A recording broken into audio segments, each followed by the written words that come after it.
The Society for Intercultural Education, Training and Research of British Columbia proudly presents My Perspective, My Voice,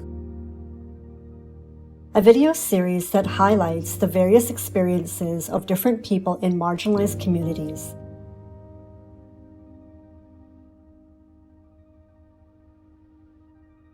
My name is Jaskirat. Currently, I'm a student at UBC studying microbiome and immunology. Some of my hobbies are I love to go hiking, I love to play soccer. I've been playing that since I could first kick a ball, so if I wasn't doing academics, I'd be playing soccer. And other things that I'm doing right now is I'm working at a UBC lab doing research in my field of immunology and biochemistry. And as well as I'm currently the president of FGSC, which advocates for first-gen students. So those are students who are the first of their families to attend UBC, or their parents have attended university elsewhere. The experience you get from those educations can vary from country to country or even locally. So I'll start off with the challenges when it comes to bias, prejudice, and discrimination. So the earliest memory is when I was growing up and playing sports. So there was not a lot of sports teams or a diverse range of sports teams when I was starting out. As the population changed, those sports teams are more diverse, but some of those instances when we would head into the interior of BC and play against less diverse team, we would often get comments that would be discriminatory in nature, or the refereeing was completely outrageous, or the calls were not going our way. Even though there were 50-50 calls, you lose all those, or you get cards for actions that are not necessarily warranting a card. As you grew up, there have been implicit or subconscious ways, but the one direct instance that completely caught me off guard, and which I was taken aback and couldn't respond to, was when I was at a workplace, and we had a supervisor about to give us a break, and me and this other Indian dude, we were told to take a break, but they're like, you can stay standing and in the sun, you can handle it. And so I didn't know how to take that, and they probably thought it was a joke, but for me it wasn't. And so that was a specific instance. So moving on to challenges that you face on a daily. For me, being a first generation student, I don't really have much career guidance. So it's me figuring things out in my career as well as studies. And what adds a little bit of complexity to that is my home situation itself is not stable. That leads to that stress, and what's going on at home feeds into other areas and does make things more challenging there. One of the mindsets that I have is I have to work that much harder in order to attain things. I'm also a minority in the Indian community because Sikhs are a smaller subpopulation of Indians. And although here in the Lower Mainland there is a significant Sikh community and you feel supported and welcome, in India itself and the current state of affairs, it's not as supporting towards minorities in general across the years.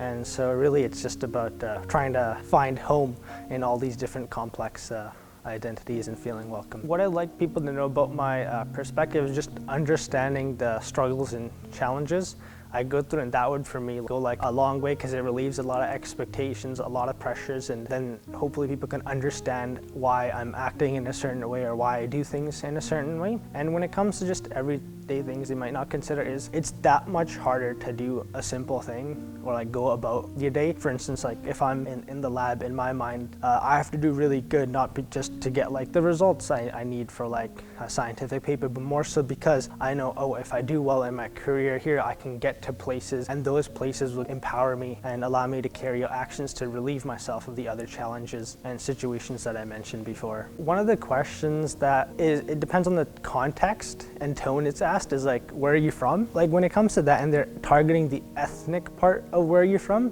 those are questions that I don't like. It's more so would be better to say where are you born? Even though I'm proud of my identity and I'm fine with answering the questions, the underlying tone or context that type of question has is not the best, or it has ill intent. And so that's one question that could be either changed or not asked. One thing that has inspired me is I was attending this UBC leadership conference in the summer, and one of the UBC directors of engagement, after hearing my story and experience, came up to me and said, your grandfather was a soldier, but you should be a general. And so that was very inspiring and encourages me to take on leadership roles and continue to create change.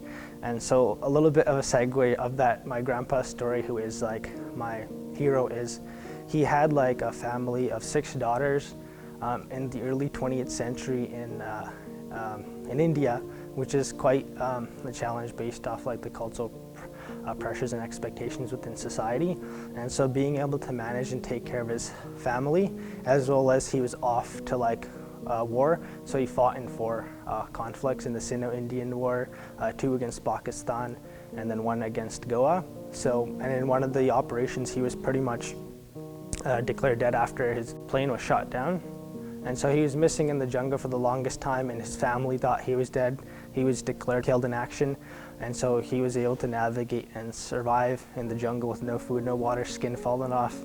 One of his friends had like a bullet. They had to tie a turban around his stomach to prevent him from bleeding out. And so just going through that, him going through that just kind of inspires me and motivates me to like manage and cope through all the challenges and struggles I face. One of the easiest ways I know for me, and like the easiest way anybody can do, is just simply listen like we are in this video and just sharing those experiences. That really goes a long way, and being empathetic and being trying to find common ground, because there are problems that everybody shares, and then there are those unique problems. And so I feel like finding common ground with those and starting conversations on common problems and branching on to like the unique parts is a good way to go. And if you are interested in like wanting to learn more, people can like look at like stories or experiences online, or read some books or any sort of material online. That's much more accessible and available to do now. And so that helps to even get and learn more about the specific details about what a person might be going through. For me, like being where I am today, it's taken like quite a lot of like challenge and turmoil, especially as like COVID complicated things, and like COVID has complicated this is a situation for a lot of people. But when it comes to already having these challenges and these different identities, it adds an extra layer of difficulty amongst each of those. And so like recently, like we've had like one of the another challenges is like when economic issues and struggles come into play.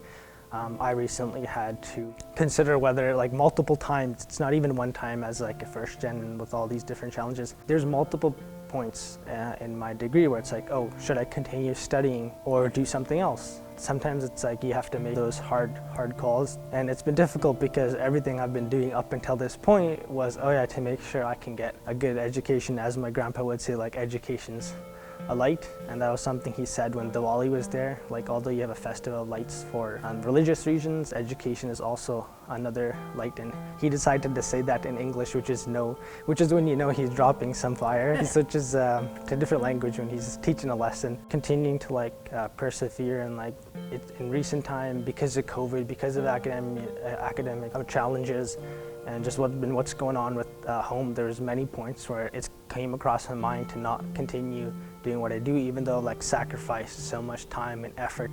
And it's not like I'm not doing well in school either.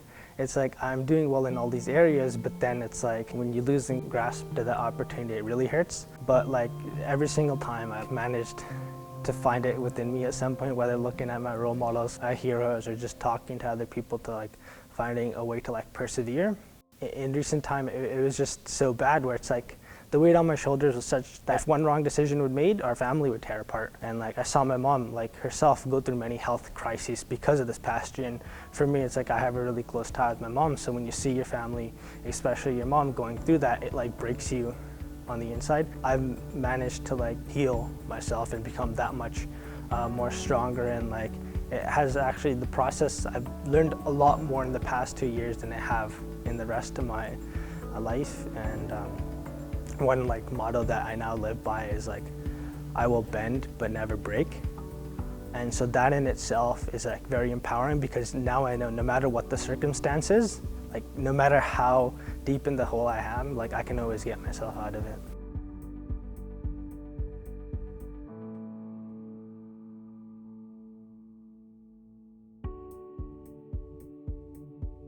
Thank you to the Ministry of Tourism, Arts and Culture, the Courageous Storytellers, the CTAR Board, and Vancouver Community College for helping make this project become a reality.